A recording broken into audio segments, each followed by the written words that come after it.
Dan itu biasanya inspeksi pesawat itu dikerjakannya nggak siang, Coach. Jam 2 pagi, jam 3 pagi. Karena kan pesawat biasanya datang jalan ya. Kan siang jalan kan? Iya. Jadi kalau malam itu justru istirahat. Nah, pas istirahat itu kita datang inspeksi. Jadi kadang-kadang waktu itu masih bisa traveling kalau.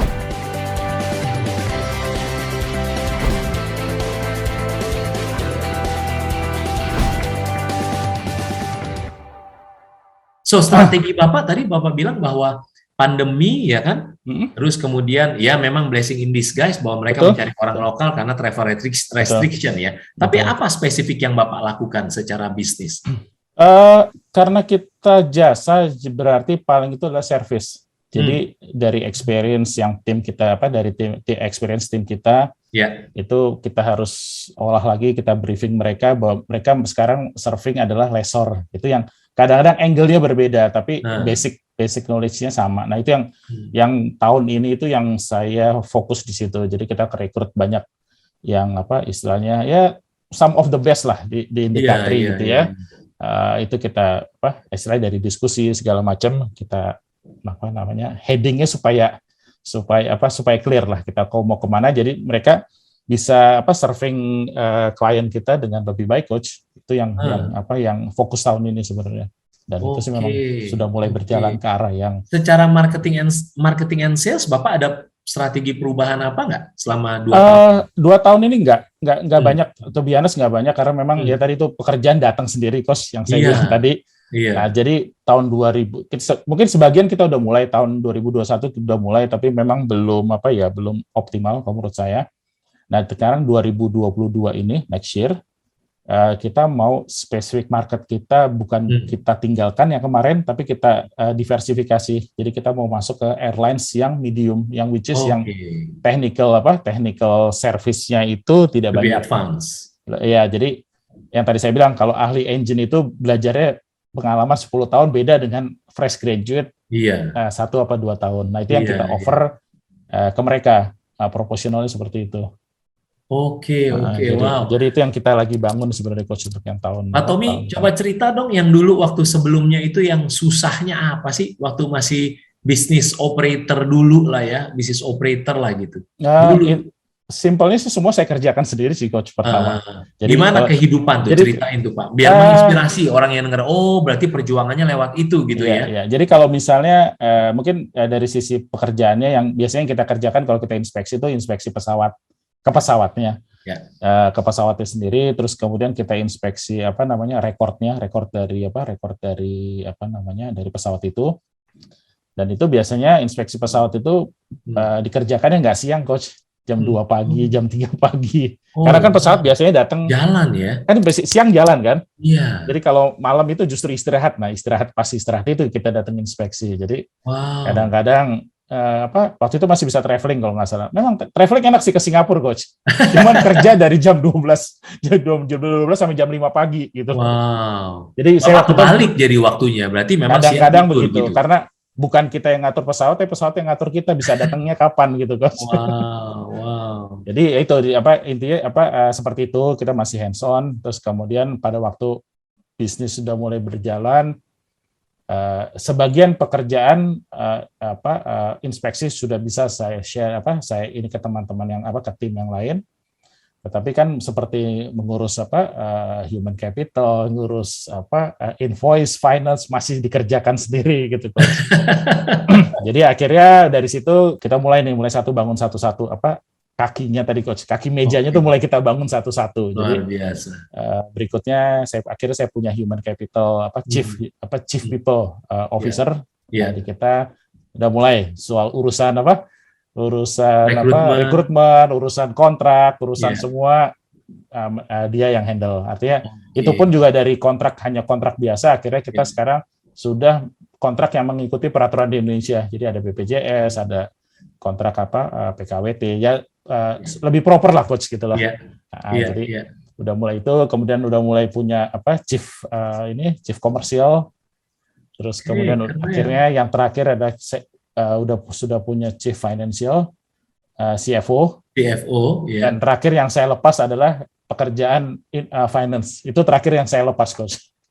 Walaupun belum 100% ya, tetap yang finance komersial tuh masih saya, istilahnya mungkin saya ambil 25% lah, 30%, 25 dari dari pekerjaan itu. Jadi ya seperti itu Coach ininya. Pak Tommy, kan Pak Tommy tadinya hands on, ya kan? Dan ini kan high skill kan? Ya. Mau sekolah gimana pun tetap experience pengaruh gitu, kan Pak ya? Betul. Nah, itu langkah-langkah awal Bapak bisa akhirnya punya tim yang Bapak percaya, bukan Bapak lagi. Itu gimana? Karena banyak orang bertanya ya. Mungkin di sini yang nonton, yang belajar sama-sama sama kita, itu bisnisnya bukan bisnis Bapak mungkin, ya kan? Tapi kan orang bisa lihat konteksnya, jangan lihat kontennya. Itu Bapak kan high skill sekali, kayaknya semuanya harus Bapak gitu. Kok bisa akhirnya nyerahin gitu loh?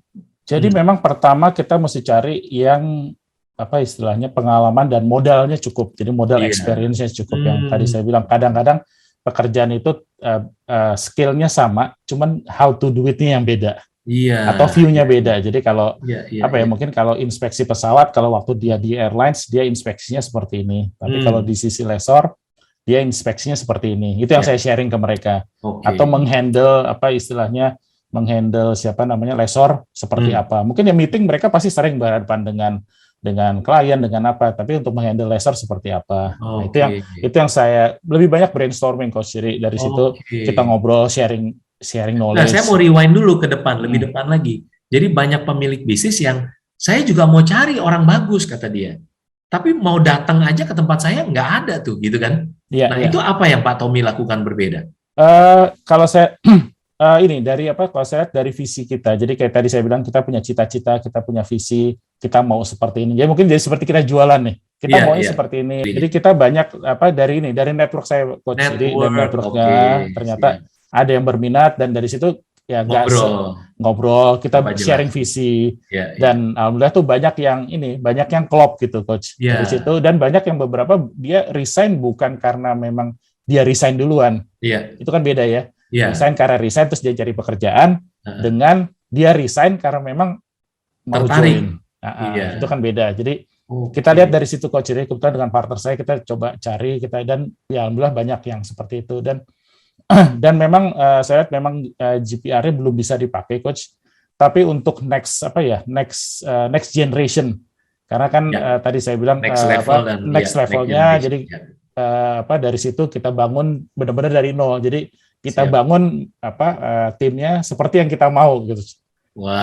Jadi kesulitan sekarang sih sebenarnya kayak gini, kadang-kadang beda visi, beda attitude, beda. Ya itu yang akhirnya jadi kadang-kadang suka berdarah di situ Coach. Jadi ada yang udah kita anggap oke, ternyata beda visi, ada attitude-nya beda, akhirnya ya harus kita rilis juga. Iya, tentunya pastinya, karena kita harus bangun super tim kan. Betul Coach. Pak Tommy, berarti untuk bikin mentraining mereka kan nanti begitu setelah mereka masuk mentraining yang high skill ini, harusnya kan nggak verbal aja kan? Kalau nggak kan Pak Tommy terus-terusan verbal training orang kan? Betul.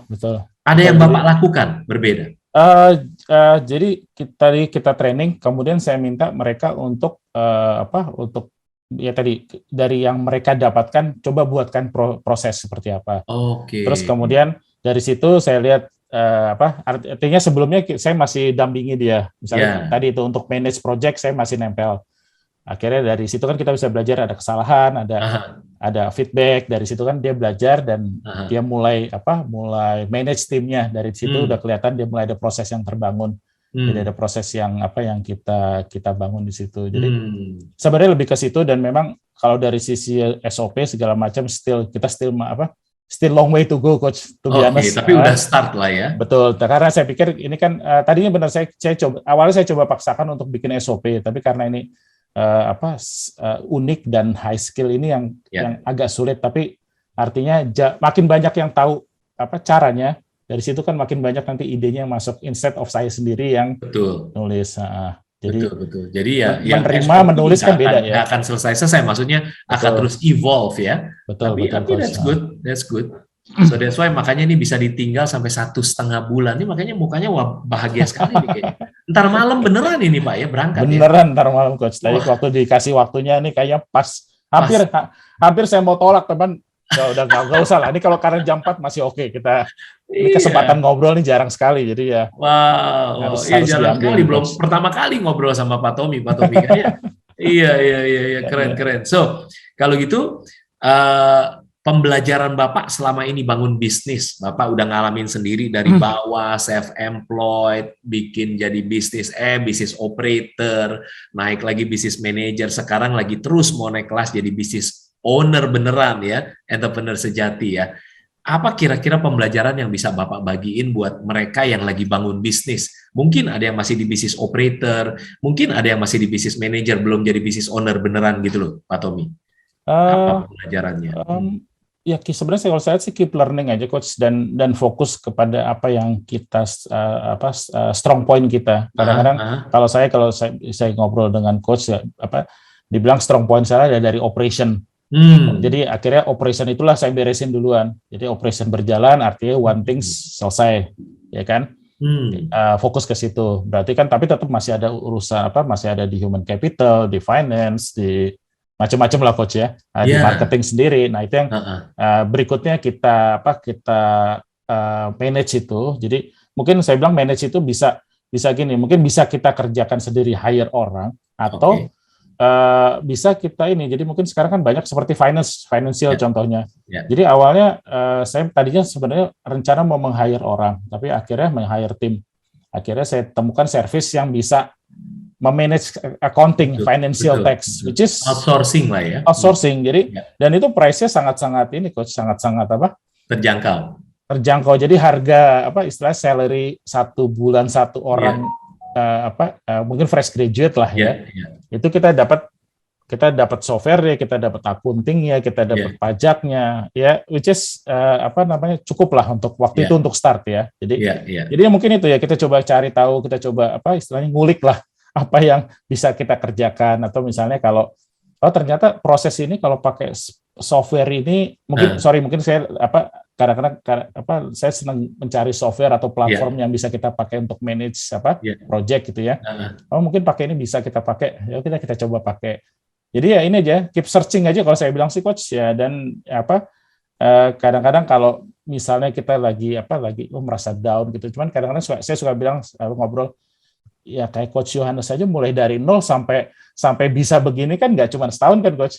Iya kan? At least ya, saya nggak tahu, mungkin 10 tahun kali ya, mungkin 10 tahun lebih 10 tahun ya. Artinya kalau kita ngelihat balik lagi kita ngelihat kemajuan kita dalam setahun seperti itu dan masih banyak masalah ya, it's okay gitu loh. Just kita grateful aja buat kita ada kemajuan. Nah itu kita tinggal take satu-satu. Sebenarnya sih itu sih Coach, saya bilang kadang-kadang memang kita lihat ini kayaknya kok nggak maju-maju, atau kok ini masalah terus nih, ya kan? Atau kalau dari sisi saya bilang ini kok profitnya kok masih on off nih, cash flow masih kadang-kadang nyelam, kadang-kadang naik gitu kan? Wah, ini pasti ada something yang mesti kita explore lah Coach. Dan kita lagi comparing dengan orang lain kan kadang-kadang gitu perlu waktu untuk itu ya. It's not a one night job lah, saya bilang. Benar. Success is a process kan. Proses ya. It's a process. Jadi Pak Tommy, caranya adalah justru dari yang Bapak paling strength, which is operation, Bapak mulai bikin sistem, mulai delegasi, dari sana betul, gitu ya Pak ya? Betul. Kalau saya lihat karena kebetulan yang saya paling ngerti di situ kan Coach, artinya mendelegasikan akan lebih mudah daripada saya mendelegasikan finance gitu kan. Yang Bapak nggak terlalu ngerti. Yang betul, gitu, akhirnya karena susah juga nih finance, saya nggak ngerti pajak, nggak ngerti accounting, udah kita hire outsourcing untuk mengerjakan itu. Outsourcing atau rekrut internal tim tergantung situasi gitu ya. Oke.